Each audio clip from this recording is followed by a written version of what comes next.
New York City to do everything that they can to cooperate, not to be frightened, to go about their lives as normal. Everything is safe right now in the city. The mayor said it was too soon to say how many people died in the attack, but he said it would be more than any of us can bear, ultimately. He also said large numbers of police and firefighters may have been killed or injured. Jim Zaroli, NPR News, New York. The nation's financial markets were all closed today. The Federal Reserve remained open. This is NPR News. Good afternoon. I'm Bobby Clark, KUAZ News. Military installations in Arizona have ratcheted up their security after terrorist assaults in New York and Washington, D.C. Spokesmen say Davis-Monthan Air Force Base in Tucson, the Army post at Fort Huachuca in Sierra Vista, and the Marine Corps Air Station in Yuma were placed on the highest security alert level, Condition Delta. Luke Air Force Base in Glendale also increased security levels, but a spokesman declined to elaborate. The city of Tucson is reacting to today's terrorist attacks. Mayor Bob Walkup called a news conference this morning to say local law enforcement and emergency agencies are beefing up their presence. Walkup has ordered all city flags flown at half staff until further notice. City buildings remain open, and the primary election balloting is continuing today. All Pima County buildings are also open, but the federal building and federal courthouse downtown have been closed for the day as a security precaution. Park Place, Elcon, and Tucson malls are also reported closed. University of Arizona President Peter Likens is keeping the university open. However, he says faculty and staff, as well as students who would like to leave, may do so. The Multi-Agency Emergency Operations Center in Pima County opened for business in light of today's attacks. Tucson Pima County Office of Emergency Management Director Dennis Douglas says at least 17 agencies and 30 people are manning the center to coordinate any emergency response in our community. Arizona activated its statewide emergency operations center following the attacks today. Governor Jane Hall says there is no indication of a security threat in Arizona and that residents should remain calm. She says Arizona is on alert, but there is no danger. All state office buildings are also open today. Arizonans have been turning out by the hundreds to donate blood in Tucson. Red Cross officials say they've canceled all their blood drives but continue to take donations at their two blood centers at Foothills Mall and at the headquarters on Broadway. However, they've said there's at least a 4 to 5 hour wait. They're asking people to wait to donate until at least tomorrow. We'll have updates later this afternoon. I'm Bobby Clark.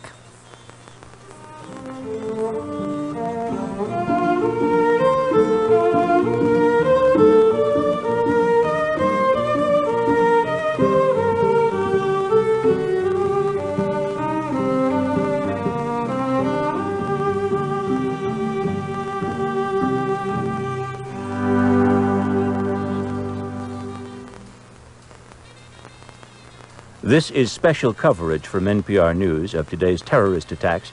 I'm Robert Siegel in New York. And in Washington, D.C., I'm Linda Wertheimer. And I'm Noah Adams. Center, we heard a big bang, and then we saw smoke coming out, and everybody started running out, and we saw the plane on the other side of the building, and there was smoke everywhere, and people are jumping out the windows. Over there, they're jumping out the windows. There is a major fire at the Pentagon of the full 6-story height of the Pentagon is gone. The notch is about... The building is falling right now. People are running through the street. Smoke is everywhere. The United States will hunt down and punish those responsible for these cowardly acts. Today, September 11th, 2001, the United States became the target of the worst terrorist attack in history. Parallel attacks on the most potent symbols of American financial and military power. At 8:45 this morning, an American Airlines plane hit the North Tower of the World Trade Center in New York City. About 20 minutes after that, a second plane flew straight into the South Tower. Less than an hour later, both buildings had fallen. About an hour after the first strike in New York, a plane crashed into the Pentagon, collapsing one side of the building. Another plane crashed in Pennsylvania. The White House was evacuated. The president, who was in Florida, was rushed to a secure location. Hundreds of people who were aboard the planes that crashed. The death toll from this day could be in the thousands. 8:45 a.m., New Yorkers were arriving at work, picking up a bagel or a cup of coffee on the way, when today's first wave of calamitous news was announced. Newscasters reached for precedent. 60 years ago, a plane had crashed into the Empire State Building.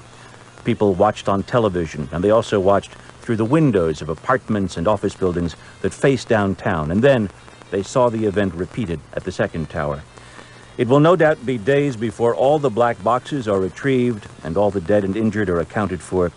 It will certainly be a lot longer than that before the people who were in downtown Manhattan this morning ever forget this experience. NPR's Melissa Block was near the World Trade Center and is with me now. Melissa, if one had to pick a place in the United States or in New York as dense with people as you possibly could, it would be at the World Trade Center. Lower Manhattan, and thousands of people coming to work in this congested area, and many of whom, as you mentioned, saw exactly what happened. I spoke with a worker at a construction site just north of the World Trade Center named Murray Goff. They were there. He had just flown in yesterday from West Virginia to work on this site.